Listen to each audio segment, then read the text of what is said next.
Sebagai petugas kremasi, penjaga pintu terakhir, ini bukan sekedar pekerjaan, melainkan sebuah panggilan untuk menjaga kesakralan perpisahan. Setiap nyala api adalah ada yang membumbung.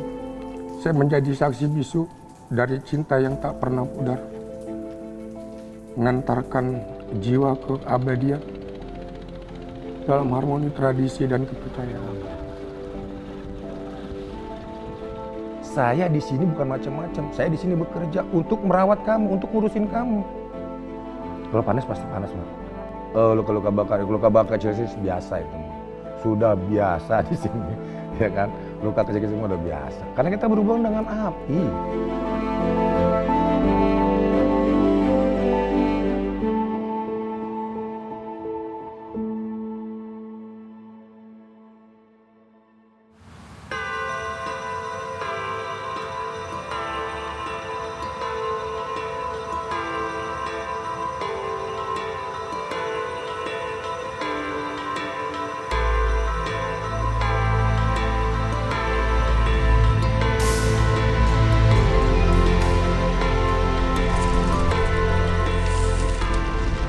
Pertama nama saya Amsarudin, kebetulan saya petugas kremasi.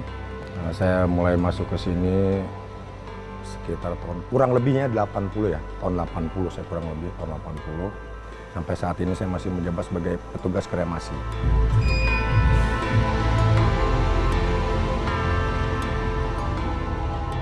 Jadi sifat kesini tuh udah dalam peti semua, kita hanya terima jasa kremasi.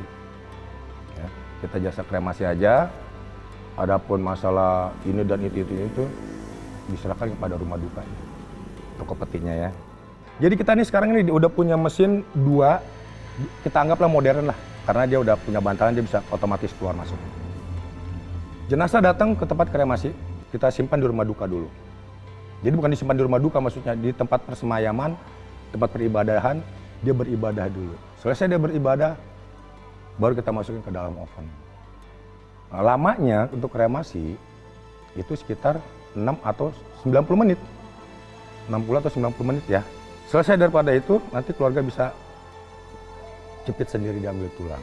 Ya, jadi kita selesai kremasi itu, kita serahkan lagi pada keluarga. Jadi keluarga yang mengambil, nanti keluarga juga yang menentukan.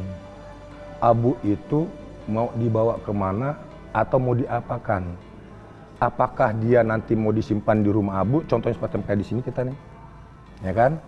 Apakah nanti dibawa ke negaranya, ataukah mungkin mau dilarung ke laut? Jadi semua kita serahkan kepada keluarga.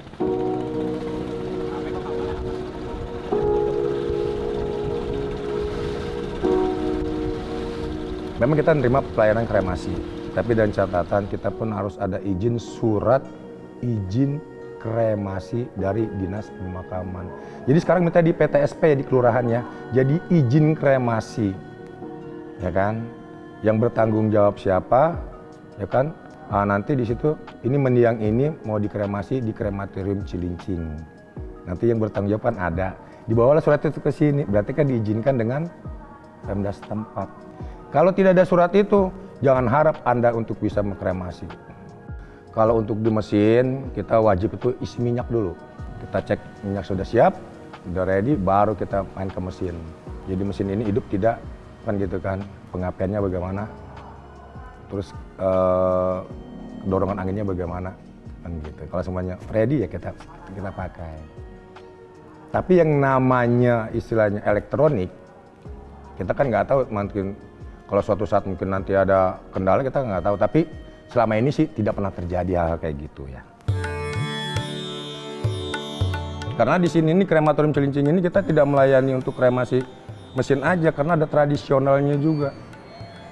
Nah ini repotnya kita di situ. Kalau tradisional itu kan dalam arti kata kita harus menyiapkan lebih awal, termasuk bahan bakunya kayu, ruangan harus bersih, ya kan. Jadi semua kita harus saling membantu. Jadi kita antara saling kait-mengkait gitu. Dan juga kelemahannya itu tidak bisa diambil hari ini juga. Jadi esok hari dia baru bisa diambil. Gitu. Tapi kalau memang keluarga ada yang memaksa juga, kita bisa membantu dengan fan. Ditambah kita pakai fan blower. Jadi bisa maksimal 3 jam, 180 menit. Tapi kalau India itu dia beda. Dia khusus, kalau dia khusus. Dia khusus, tidak boleh diganggu gugat. Dia tuh tanpa peti. Jadi dia pakai keranda, nggak pakai keranda itu. Dan bantalannya juga dia beda, agak banyak kayunya. Nanti dia ditutup lah dengan kayu gitu. Kalau yang lain pakai peti, kalau India tidak pakai peti. Dan ruangannya juga dia khusus. Karena apa? Karena dia itu upacaranya yang beda dengan yang lain. Kalau dia kan masih ada tradisi, dia kan keliling daripada kremasi itu kan. Pakai bambu dia 4 atau 5 orang lah gitu kan. Gitu. Jadi kalau India kayak gitu. Dan untuk pengambilannya juga 2 hari dari kremasi dia baru ambil. Itu pun jam 5 pagi. Jadi sebelum matahari terbit. Khusus buat dia aja ya, makanya dia istimewa. Begitu. Kalau yang lainnya sih kita sama aja. Luka-luka bakar kecil sih biasa itu. Sudah biasa di sini, ya kan? Luka kecil-kecil udah biasa. Karena kita berhubungan dengan api. Ya bersyukurnya kita sekarang masih sehat. Karena kita punya yakin. Saya di sini bukan macam-macam. Saya di sini bekerja untuk merawat kamu, untuk ngurusin kamu. Ya kan? Jadi saya tidak macam-macam. Inilah sesempurna saya untuk mengerjakan tuh apa dalam arti kata tuh menyempurnakan kamu. Kan begitu. Kalau bukan kita lagi yang nolong siapa? Kan gitu kan? Sekarang ini dalam keadaan normal gini ya kita paling kekuat tuh 6 jenazah. Wah, kalau Covid waktu itu luar biasa itu. Luar biasa. Itu bisa mencapai 50-an atau 40-an apa yang sedikit. Waktu Covid ya, tapi di tradisional ya. Di tradisional. Bukannya di mesin ya. Kalau mesin kita 1 hari itu maksimal 4. Memang kadang-kadang saya juga suka ngelamun juga. Kok kenapa saya kok jadi petugas kremasi? Kan gitu kan. Kok pekerjaan saya kok jadi begini gitu. Itulah disebutnya dibilang suatu alur kita jalan kita juga bisa juga. Tetapi juga kan disebutnya kan ada rasa ingin tahu, ingin mencoba. Ya kan? Bekerja untuk apa tujuannya? Yaitu nanti untuk kita masa depan. Kan gitu. Maka tadi dari awal kan saya bilang, cintailah pekerjaan kamu, walaupun sesulit apapun, sekecil apapun, itulah pekerjaan. Dalam hal ini, kita bekerja itu dengan hati, bukan dengan pikiran. Kalau kita dengan pikiran, kacau kitanya, nanti ketakutan, karena di sini kan begini, sebenarnya tidak. Aman-aman aja kok, enjoy.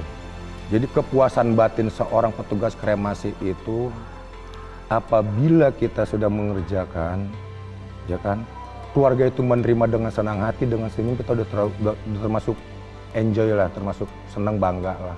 Berarti pekerjaan kita diterima, ya kan. Tapi kan kadang-kadang juga kan ada yang namanya manusia itu kan ibaratnya kan nggak ada gading kita retak, tetap aja kita masih disalahin juga. Yang namanya kita kerja pasti disalahin, yang kurang inilah, yang kurang itulah, kan gitu kan. Tapi semua tuh kita dengan ikhlas kok. Ya kan? Karena prinsip saya gini, saya ini pelayan kok. Ya kan? Saya seorang pelayan. Saya kan melayani dia orang. Apalagi dalam keadaan duka. Yang namanya orang dalam duka pasti kan kalut, kan gitu kan. Banyak pemikiran-pemikiran yang aneh di dia, makanya kita harus menghadapi dengan sabar. Kuncinya sabar aja.